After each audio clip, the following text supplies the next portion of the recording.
نہ کوئی غم کرو نہ خوف، خوشیاں مناؤ جنت کی جس کا تم سے وعدہ کیا گیا تھا۔ اللہ کی ربوبیت پر اطمینان جب انسان کو ہو جاتا، میرا رب اللہ ہے، ربی اللہ، انسان کے لیے نہ کوئی کھٹکا، نہ کوئی خطرہ، نہ کوئی خوف، نہ کوئی حزن۔ جو کچھ ہو رہا ہے کس کے اذن سے ہو رہا ہے؟ اللہ کے اذن سے۔ اللہ کے اذن کے بغیر پتہ تک نہیں ہلتا۔ یہ کوئی اندھا بہرا مادہ نہیں ہے جس سے مجھے کوئی خوف ہو۔ اندھا بھینسا چلا آ رہا ہو اس سے تو ڈرنے کا ہر انسان کو ڈرنا چاہیے، نہ معلوم کس کو ٹکر مار دے۔ لیکن نہیں، اس کائنات کو چلانے والا ایک سمیع و بصیر خدا ہے۔ وہ جو میرا دوست ہے، میرا ولی ہے۔ اللہ ولی الذین آمنوا یخرجہم من الظلمات الی النور۔ اللہ اہل ایمان کا ولی ہے، ساتھی ہے، پشت پناہ ہے، مددگار ہے، حمایتی ہے۔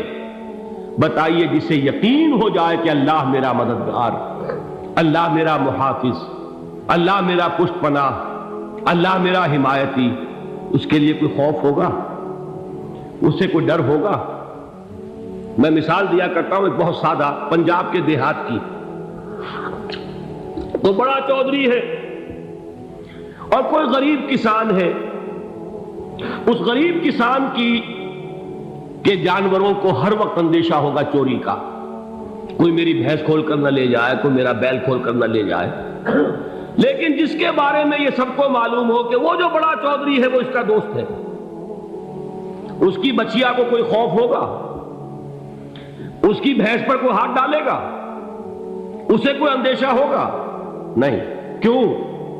کہ وہ بڑا چودھری، بڑا اس کا یہاں کا سردار، جاگیردار، سب کو معلوم ہے وہ میرا دوست ہے، کوئی میرے خلاف اقدام نہیں کر سکتا۔ اس دنیا میں یہ چھوٹی سی بات اگر آپ کے دلی اطمینان اور سکون کا باعث بن سکتی ہے تو ذرا تصور کیجئے۔ میں لفظ تصور استعمال کروں گا صرف اس لیے کہ اس کا ہم جس کو کہتے ہیں ادراک اور شعور کر نہیں سکتے، اگر کے ساتھ کر سکتے۔ اگر یقین ہو کہ اللہ میرا مددگار اور یقین ہو کہ اللہ ہر آن میرے ساتھ ہے، پھر کوئی خوف؟ کس کا خوف؟ کوئی شے اللہ سے بالا تر ہے؟ کوئی قوت اس سے زیادہ طاقتور ہے؟ کوئی اس کے ارادے کو بدلنے والا ہے؟ کوئی اس کی مشیت کے آڑے آنے والا ہے؟ یہی بات ہے جو حضور نے فرمائی، یہ ایمان کا حاصل ہے لب لباب، کہ دیکھو اچھی طرح اس بات کو ذہن نشین کر لو۔ اگر تمام انسان مل کر تمہیں کوئی نقصان پہنچانا چاہے، نہیں پہنچا سکتے مگر جو کچھ اللہ نے لکھ دیا ہو، اور تمام انسان مل کر تمہیں کوئی نفع پہنچانا چاہے، نہیں پہنچا سکتے مگر وہ شے جو اللہ نے طے کر دی۔ آپ پھر میں کہوں گا ذرا طاری کیجئے، اسے فرض کیجئے، اسے سوچئے۔ اگر اس حدیث پر ہمارا دل ٹھکا ہوا ہو تو کسی سے ڈر ہوگا؟ یہ مجھے نقصان نہ پہنچا دے، یہ میری رپورٹ خراب نہ کر دے، یہ میری انکریمنٹ نہ رکوا دے، یہ میرا یہ نہ بگاڑ دے، یہ میرا یہ نقصان نہ پہنچا دے۔ اس کا ڈر، اس کا ڈر، اس کا خوف، اس کی خوشامد، اس کے لیے جا کر طرح طرح سے اپنی عزت نفس کو ذلیل کروانا اس کے سامنے، یہ سب کچھ کیوں کرتا ہے انسان؟ جب سمجھتا ہے کہ اس کے ہاتھ میں میرا کوئی نفع ہے، اس کے ہاتھ میں میرے لیے کوئی ضرر ہے، یہ مجھے کوئی غضب پہنچا سکتا ہے، یہ مجھے کوئی نقصان پہنچا سکتا ہے، یہ میرا کوئی کام بنا سکتا ہے، یہ میری کوئی ضرورت پوری کر سکتا ہے، اسی کا نام شرک ہے۔ جہاں آپ نے یہ سمجھا کہ غیر اللہ کے اندر کوئی طاقت موجود ہے، وہی شرک ہے۔ بتوں سے تجھ کو امیدیں، خدا سے نو امیدی، مجھے بتا تو صحیح اور کافری کیا ہے؟ شرک تو یہ ہے۔ جس پر بھی تمہیں یہ خیال ہے، کلمہ ہے یہ کلمہ سوم، لا حول ولا قوت الا باللہ، ذرا اس پر دل کو کبھی اگر آپ تصور کریں، پھر فرض کریں، دل ٹھک جائے اس پر، کوئی طاقت نہیں۔ یہی بات تھی جو شیخ عبد القادر جیلانی رحمۃ اللہ علیہ نے اپنی وصیت میں اپنے بچے سے کہی۔ 11ویں دینے والے ہیں، لیکن حضرت شیخ عبد القادر جیلانی کی وصیت اور تعلیمات کو کتنے لوگ ہیں تم جانتے ہو؟ یہ جن مقامات تک پہنچے ہیں وہ کس چیز کی بدولت پہنچے؟ انہوں نے جو پیغام دیا وہ کیا تھا؟ اے میرے بچے، جس طریقے سے قرآن مجید میں حضرت لقمان کی نصیحتیں جو ہے نقل کر دی گئی ہیں، میں یہ عرض کروں گا بالفرض اگر قرآن حضرت عبد القادر جیلانی کے بعد نازل ہوا ہوتا تو شیخ عبد القادر کی یہ نصیحتیں بھی قرآن میں درج ہوتی۔ اتنی اونچی نصیحتیں ہیں۔ اے میرے بچے، اس حقیقت کو ذہن نشین کر لے، لا فاعل فی الحقیقت ولا مؤثر الا اللہ۔ اس کائنات میں نہ کوئی فاعل حقیقی ہے نہ مؤثر حقیقی ہے سوائے اللہ۔ کسی شے میں کوئی تاثیر نہیں اگر اللہ نہ چاہے۔ آگ جلا نہیں سکتی اگر اللہ نہ چاہے، پانی ڈبو نہیں سکتا اگر اللہ نہ چاہے، زہر ہلاک نہیں کر سکتا اگر اللہ نہ چاہے، کوئی چیز فائدہ نہیں پہنچا سکتی اگر اللہ نہ چاہے۔ تو در در پہ کیوں سر جھکاتے ہو؟ در در پر کیوں جبیں سائی کرتے ہو؟ سب کے سامنے کیوں ہاتھ پھیلاتے ہو؟ ایک اللہ سے مانگو، ایک اللہ کے سامنے زمین پر اپنی جبین رکھو۔ لا فاعل فی الحقیقت ولا مؤثر الا اللہ۔ نظر آتا ہے ہمیں کہ پانی پیاس بجھا دیتا ہے، پیاس بجھانے کی صلاحیت پانی میں نہیں ہے، اللہ کے اذن سے۔ کھانا بھوک مٹا دیتا ہے، بھوک مٹانے کی صلاحیت کھانے میں نہیں ہے، اذن رب میں ہے۔ دیکھیے یہی یقین تھا حضرت موسیٰ علیہ السلام کا واقعہ یاد کیجئے۔ سامنے سمندر آ گیا ہے، قوم دیکھتی ہے پیچھے کہ گرد و غبار کا طوفان ہے۔ معلوم ہوا کہ فرعون اپنے لشکر سمیت آ گیا۔ لشکر جب چلتا تھا تیز رفتاری کے ساتھ تو گرد و غبار کا جو طوفان اٹھتا تھا اس کا تصور کیجیے، اور لمحہ بلمحہ وہ قریب آ رہا ہے۔ پوری قوم نے کیا کہا؟ اے موسیٰ انا لمدرکون، اے موسیٰ ہم کو پکڑے گئے۔ قرآن مجید نے تو یہاں وہ باتیں نہیں لکھی ہیں، لیکن تورات میں یہ درج ہے کہ بنی اسرائیل جھگڑنے لگے، دست و گریبان ہو گئے موسیٰ کے ساتھ۔ موسیٰ نے یہاں مروایا لا کر، اس سے تو ہم ہی بہتر تھے، وہاں کھانے کو ملتا تھا، زندگی تو تھی، بیگار ہم کر رہے تھے، موت تو نہیں تھی۔ اب جو کچھ ہوگا اس کا تصور کرو، جس طریقے سے ہمارے ٹکڑے اڑائے جائیں گے۔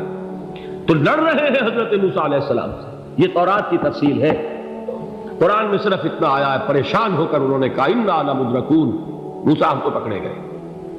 اس وقت موسیٰ کا جواب کیا ہے؟ کلا ان معی ربی سیہدین، نہیں، میرے ساتھ میرا رب ہے، وہ راستہ دے گا۔ بتائیے کہاں راستہ نظر آ رہا ہے؟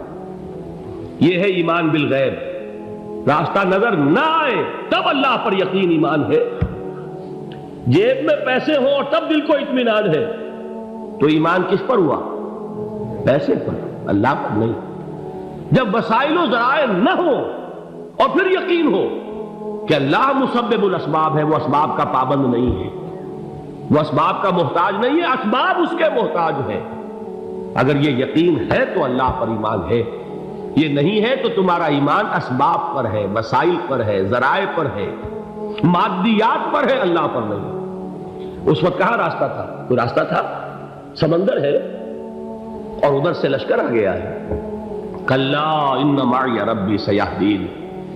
اب دیکھیے ایمان کہہ دینا آسان ہے، ہوا معکم اینما کنتم، جہاں کہیں بھی تم ہوتے ہو اللہ تمہارے ساتھ ہوتا ہے، لیکن اس کا یقین قائم ہو جائے تو زمین و آسمان کا فرق واقع ہو جائے۔ یہی بات ہوئی حضور کے ساتھ۔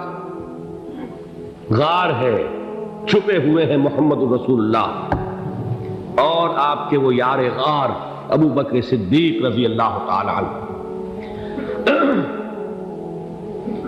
اقبال نے حضرت ابو بکر کی شان میں چند اشعار کہے صرف، لیکن واقعہ یہ ہے کہ بھاری بھاری نظموں پر اور قصیدوں پر بھاری ہے، طویل ترین نظمیں اور قصیدے ہوں ان پر بھاری ہے۔ ہمتیں ابو بکر کی ہمت جو ہے، کشت ملت را چوں ابر، جیسے بارش سے کھیتی اپجتی ہے، ابو بکر کی ہمت اور عزیمت اس امت کو اسی طرح سینچنے والی ہے۔ ثانیے اسلام و غار و بدر و قبر، وہ دوسرے تھے اسلام میں، دوسرے پہلے کون تھے؟ انا اول المومنین، حضور فرماتے ہیں سب سے پہلا ایمان لانے والا میں، دوسرے ابو بکر۔ ویسے ہمارے ہاں یہ چلتا ہے اختلاف، حضرت علی پہلے ہیں کہ حضرت ابو بکر پہلے ہیں، لیکن اس میں بڑی خوبصورت تطبیق قائم کی ہے علماء نے، اور بہت صحیح ہے۔ چار کے بارے میں فیصلہ ہی مت کرو کہ کون پہلے، ان کی ایک عجیب تقسیم کر دی ہے۔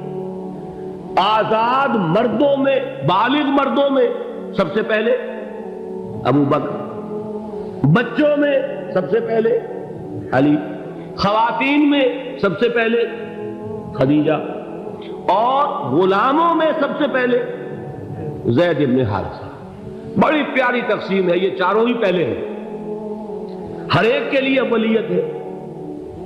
اور واقعہ یہ ہے کہ اگر زمانی اعتبار سے تعین ہوگا تو پہلے خدیجۃ الکبریٰ آئیں گی رضی اللہ تعالی عنہ، کسی اور سے بات کرنے کی نوبت بعد میں آ سکتی ہے، پہلے تو اہلیہ محترمہ سے بات ہوئی، آتے ہی پہلی وحی ہوئی ہے، ابھی تبلیغ کا حکم نہیں تھا۔ کس کو بتایا واقعہ؟ ابھی اپنی نبوت کی تبلیغ کا تو حکم ہی نہیں آیا، واقعہ کس کا ہے؟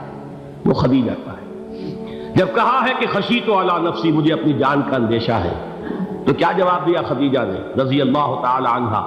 وہ صدیقۃ الکبریٰ ہے۔ صدیقات جو ہے خواتین، ان میں چوٹی پر خدیجۃ الکبریٰ ہے رضی اللہ تعالی عنہا، اور صدیق جو مرد ہیں ان میں صدیق اکبر ہے ابو بکر صدیق رضی اللہ تعالی عنہ، لیکن صدیقات میں چوٹی پر۔ جب حضور نے فرمایا خشیت علی نفسی، کیا فرمایا، کیا عرض کیا، کیسے تسلی دی؟ نہیں نہیں، اللہ آپ کو ضائع نہیں کرے گا، آپ غریبوں کے ہمدرد ہیں، آپ مساکین کے تکالیف رفع کرنے والے ہیں، آپ بیواؤں کی سرپرستی کرتے ہیں، آپ مسافروں کی خدمت کرتے ہیں، اللہ آپ کو ضائع نہیں کرے گا۔ یہ یقین ہے اس خاتون کے اندر۔ خیر وہ ایک علیحدہ بات ہو جائے گی۔ میرے دل پر حضرت خدیجہ رضی اللہ تعالیٰ عنہ کی شخصیت کا بڑا گہرا نقش ہے، جو وہ کوئی اور ہی وقت اور موقع ہوا تو بیان ہوگا۔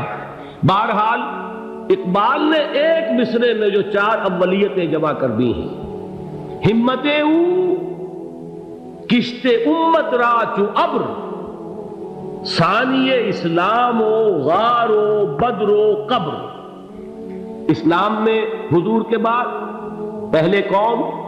ابو بکر۔ غار میں حضور کے ساتھ کون؟ ابو بکر۔